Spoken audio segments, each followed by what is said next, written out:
नमस्कार, एवी star news में आपका बहुत बहुत स्वागत है। मैं हूं दिवाकर विक्रम सिंह। अर्श से फर्श तक, या यूं कहें कि फर्श से अर्श तक तालिबान कहां पहुंचा है, ये अब आप तय करिए। फिलहाल हमने तय कर लिया है कि तालिबान का हम सपोर्ट नहीं करते, क्योंकि तालिबान जिस शिक्षा और जिस सिद्धांत पर चलते हैं वो लोकतांत्रिक भारत के किसी भी नागरिक को स्वीकार नहीं है।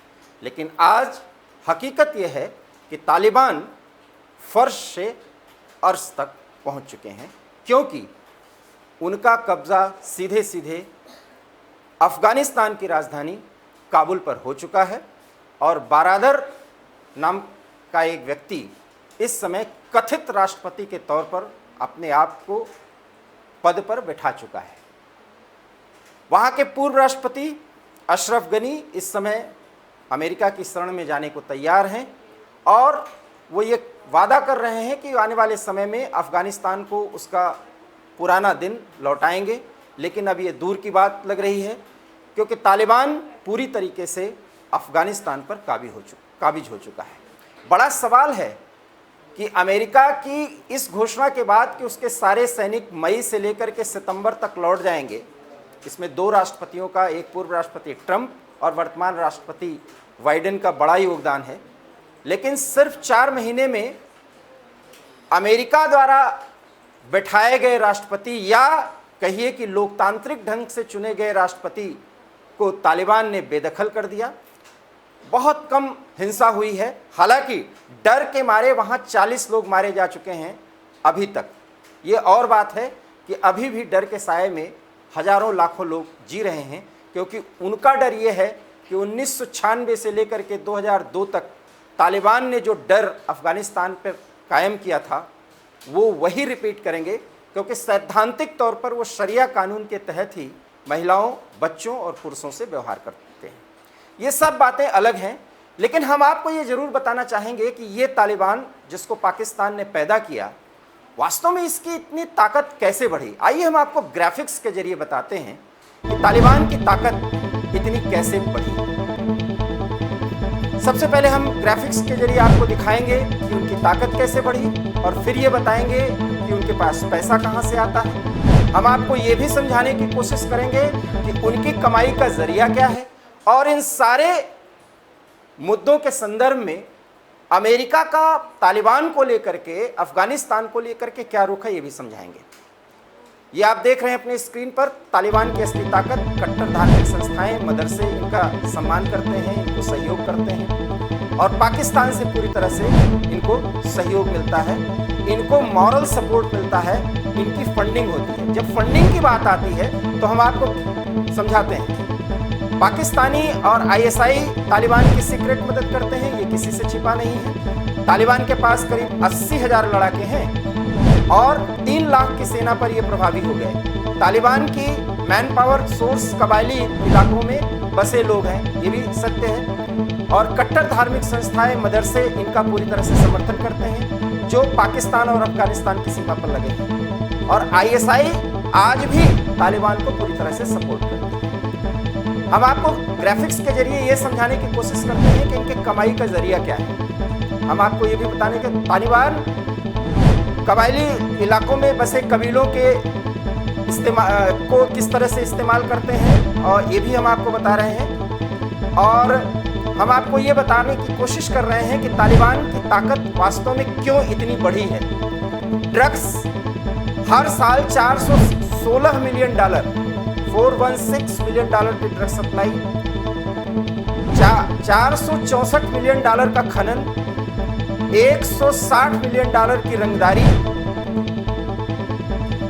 और चंदे से 2020 में $240 मिलियन की कमाई तालिबान ने की। निर्यात भी करते हैं लगभग $240 मिलियन का, गैर कानूनी तरीके से निर्यात करते हैं, और रियल एस्टेट में $80 मिलियन का निवेश या उससे इनकी कमाई होती है। तालिबान की कमाई का जरिया रूस, ईरान, पाकिस्तान, सऊदी अरब जैसे देशों के साथ होता है, और $416 मिलियन हर साल ये ड्रग्स की सप्लाई करते हैं। खनन से भी हमने आपको समझाया कि $464 मिलियन खनन के जरिए करते हैं और रंगदारी से $160 मिलियन की कमाई ये तालिबान करते हैं और चंदे के जरिए ये $240 मिलियन इनको चंदा भी मिल जाता है और ये चंदा इनको मानने वाले ही लोग देते हैं। तो इस तरीके से इनकी कमाई का सोर्स बहुत ज़्यादा है, इसलिए तालिबान बहुत मजबूत हो चुके हैं और बड़े आप कह सकते हैं कि महत्वपूर्ण बात है कि रियल एस्टेट में भी इनका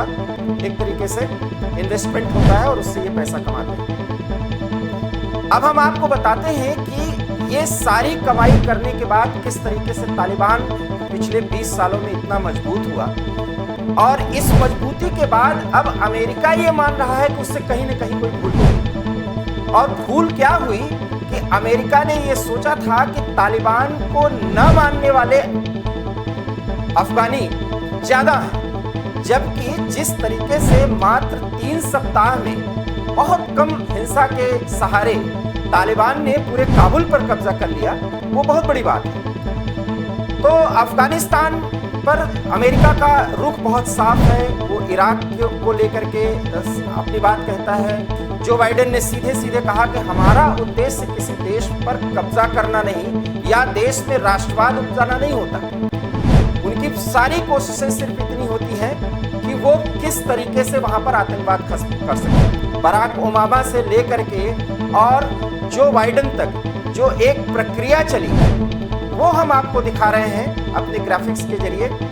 और ओबामा जो बाइडेन ने अफगानिस्तान को अधिक सैनिक मदद भेजी थी, लेकिन ट्रंप ने उसमें एक बदलाव किया था और वो बदलाव ये था कि दोहा में वार्ता शुरू की थी और बेसिकली एक गुड तालिबान और बैड तालिबान का एक कंसेप्ट इसी अमेरिका की तरफ से आया। और ओबामा के समय से तालिबान को अमेरिकी नजरिए से समझने की कोशिश की गई, ये भी एक महत्वपूर्ण बात है।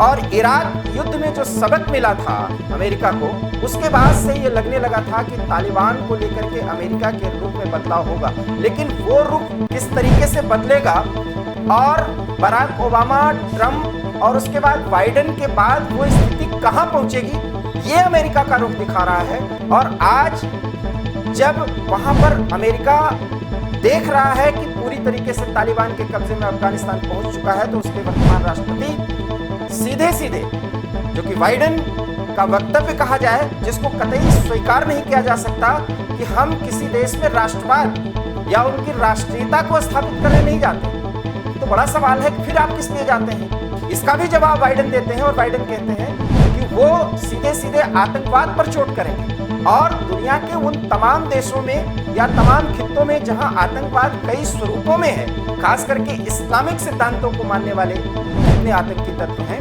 आईसिस से लेकर के तालिबान तक, और जिसमें अफ्रीका के भी कुछ देश हैं जहां पर तालिबानाइज्ड तरीके से कट्टर इस्लामिक ताकतें जो हैं वो शासन करने की के सपने पाले हुए हैं, उनके बारे में वो बात करते हैं। लेकिन सवाल तो यही है कि वो अपनी इतनी सेना, लगभग 1.5 से 2 लाख सेना जो है, वो पिछले 20 सालों में किसी न किसी तरीके से वहां उपस्थिति दर्ज कराती रही और एक अनुमान के मुताबिक $900 अरब से ज्यादा का पैसा अमेरिका ने, उससे भी ज्यादा पैसा खर्च कर दिया। तो सवाल है कि मिला क्या? वही बदहाली, वही बदहवासी, वही महिलाओं की चिंता, वही बच्चों की चिंता, और तालिबान आज फिर वही 1996 के दौर में प्रवेश कर चुका है। तो ये है तालिबान का वो सच। सच तो ये है कि चीन और पाकिस्तान जो तालिबान के रहनुमा हैं और फिर अपने आप को साबित कर चुके हैं, फिर आगे भी वो साबित करेंगे, हो चुके होंगे उसके रहनुमा, उनका अपना मनमाना खेल जारी है और सिर्फ अमेरिका इस पर चिल्ला रहा है। ऐसे में बड़ा सवाल उठता है कि आखिर में जो रुख अमेरिका के विभिन्न राष्ट्रपतियों का तालिबान को लेकर रहा, उसका क्या मतलब निकला और उसके क्या मायने निकले। मायने तो यही हैं कि तालिबान के कारण पूरा अफगानिस्तान एक बार फिर मध्ययुगीन समाज में जाता हुआ दिखाई दे रहा है। हालांकि तालिबान के प्रवक्ताओं की तरफ से दोहा से लेकर के काबुल में जो भी उनके प्रवक्ता आधिकारिक तौर पर बयान दे रहे हैं, उसमें वो पूरी तरीके से अंतर्राष्ट्रीय बिरादरी को साधने की कवायद कर रहे हैं। इसके मायने साफ हैं। इसके मायने साफ ये हैं कि जिस तरीके से आर्थिक रूप से तालिबान मजबूत हो चुका है, अब वो मान रहा है कि वो वास्तव में अफगानिस्तान पर लंबे समय तक शासन करेगा, और शासन अगर करेगा तो उसके लिए ज़रूरी है कि वैश्विक बिरादरी के साथ उसकी बातचीत, उसका संवाद जारी रहे।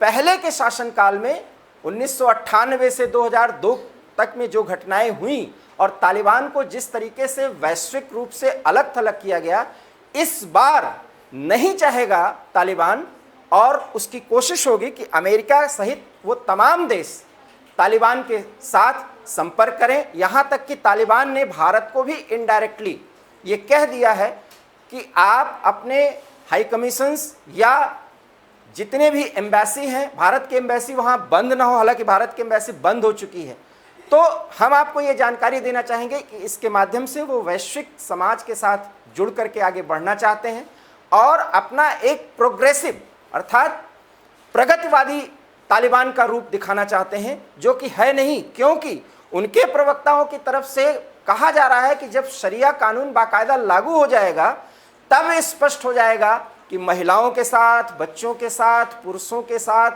पूर्व जितने भी गनी सरकार या उसके पहले के राष्ट्रपति हैं उनके दौर में जो भी अधिकारी रहे हैं उनके साथ, उनके महिलाओं बच्चों के साथ, और पूरे अफगानिस्तान में किस तरीके से सामाजिक आर्थिक व्यवस्था होगी, इसके बारे में वो कह रहे हैं कि सब कुछ स्थापित होगा और शरिया कानून के तहत ऐसी कार्रवाइयाँ की जाएंगी कि किसी को किसी से डर न लगे। बहुत बड़ी बातें वो कहने की कोशिश कर रहे हैं, लेकिन सवाल तो यही है कि कथनी और करनी में कितना अंतर होता है। ये सच है तो ये माना जा सकता है कि अमेरिका भले ही खींचे, भले ही वो झुंझलाहट दिखाए, लेकिन तालिबान अंदर खाते वैश्विक बिरादरी के साथ संवाद कायम करके अपने आप को पूरी तरह से अफगानिस्तान में स्थापित करना चाहता है। तो देखा आपने किस तरीके से तालिबान मजबूत हुआ है, किस तरीके से अमेरिका का तालिबान के प्रति रुख बदला है या उदासीनतापूर्ण रहा है, और इस बदले रुख का फ़ायदा उठा करके आज तालिबान किस तरीके से पूरे अफगानिस्तान पर प्रभावी हो गया है। ये वो महत्वपूर्ण जानकारी थी जो हमने आपको देने की कोशिश की और बताने की कोशिश की कि तालिबान के पास अब ज़्यादा सेना है, उनके पास पैसा है और उनके पास एक पूरे 5 साल के शासनकाल का एक अनुभव है, जिसमें उन्हें पता है कि उनको क्या क्या मुश्किलें आईं वैश्विक बिरादरी के साथ आगे बढ़ने में। इसलिए अब वो इस्लामिक देशों के साथ साथ पूरे वर्ल्ड के प्रमुख लोकतांत्रिक देशों के साथ भी संपर्क कायम करके अफगानिस्तान में अपने आप को मजबूत करना चाहते हैं। लेकिन सवाल तो यही है, क्या वहाँ के लोगों को जो अमन पसंद हैं, जो कमोवेश लोकतांत्रिक तरीके से पिछले 20 सालों से जी रहे थे या जीने के अभ्यस्त थे, क्या वो तालिबान के शासन को यूं ही स्वीकार कर लेंगे? एबी स्टार न्यूज़ में हमने आपको ये खबर दिखाने की कोशिश की और बहुत महत्वपूर्ण जानकारी देने की कोशिश की। आप एबी स्टार न्यूज़ के साथ बने रहिए और तमाम इन बड़ी खबरों के साथ हम और भी खबरें आपको सबसे पहले देने की कोशिश करेंगे। फिलहाल हमें दीजिए इजाज़त। बहुत बहुत धन्यवाद। नमस्कार।